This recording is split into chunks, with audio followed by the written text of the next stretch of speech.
Assalamualaikum warahmatullahi wabarakatuh. Perkenalkan, nama saya Josemado Kristianto Tasawid.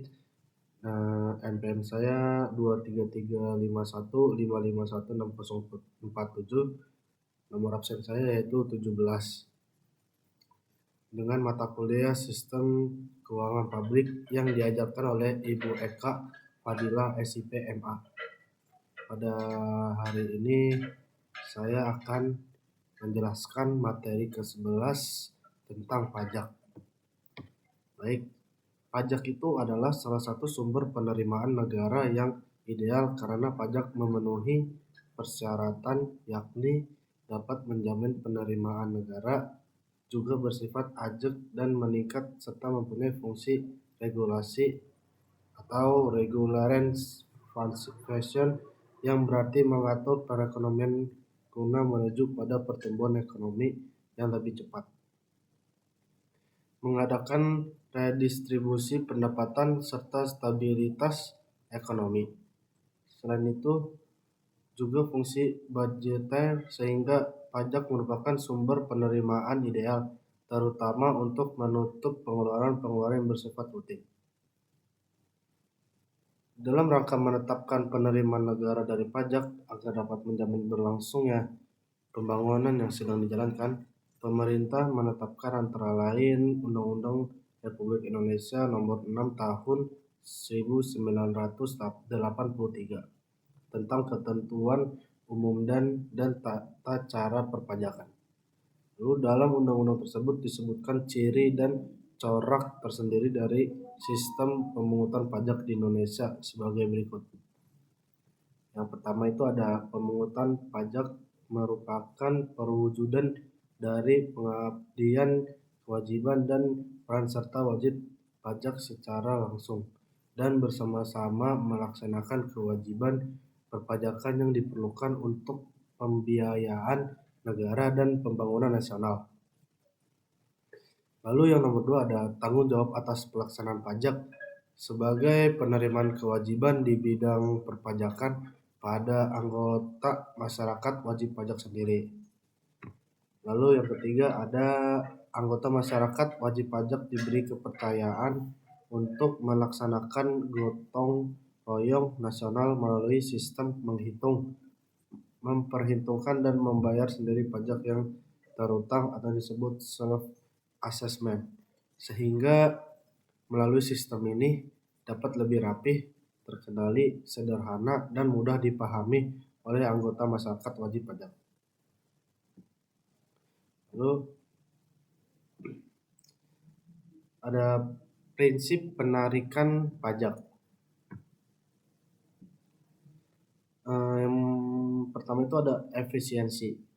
Prinsip ini berarti bahwa penerimaan pajak adalah untuk membiayai public service atau tugas pemerintah dalam melayani atau mengabdi masyarakat. Maka sebagai konsekuensinya harus dipilih pajak-pajak mana yang paling efisien untuk memenuhi tujuan tersebut. Hendaknya juga dipilih kemungkinan pajak mana yang dapat pula untuk mencapai tujuan-tujuan tambahan seperti memperbaiki neraca pembayaran, mencegah atau mengurangi pengeluaran konsumsi yang tidak diharapkan dengan jalan menetapkan pajak setinggi-tingginya atas barang tersebut sehingga tidak terjangkau oleh daya beli masyarakat.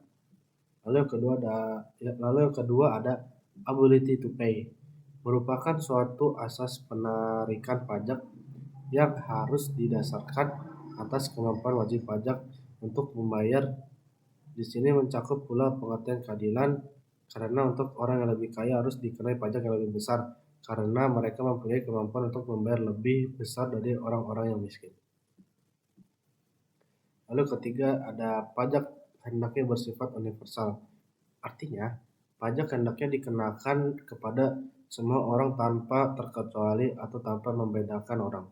Semua hendaknya diletakkan pada proporsi yang sama. Lalu ada prinsip dari Adam Smith. Yang pertama itu ada prinsip kesamaan atau equity. Artinya bahwa beban pajak harus sesuai dengan kemampuan relatif dari setiap wajib pajak. Perbedaan dalam tingkat penghasilan harus digunakan sebagai dasar di dalam distribusi beban pajak itu, sehingga bukan beban pajak dalam arti uang yang penting, melainkan beban real dalam arti hilangnya kepuasan. Jadi dasar penarikan berdasarkan kesamaan. Lalu yang kedua itu ada prinsip kepastian atau certainty. Pajak hendaknya tegas, jelas, dan pasti bagi setiap wajib pajak, sehingga mudah dimengerti oleh mereka yang juga akan memudahkan administrasi pemerintah sendiri. Yang ketiga ada prinsip kecocokan atau convenience.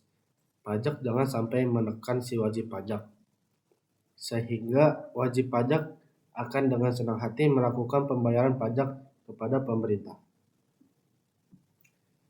Lalu yang terakhir ada prinsip ekonomi atau ekonomi. Pajak hendaknya menimbulkan kerugian yang minimal dalam arti jangan sampai biaya pemungutannya lebih besar daripada jumlah penerimaan pajaknya.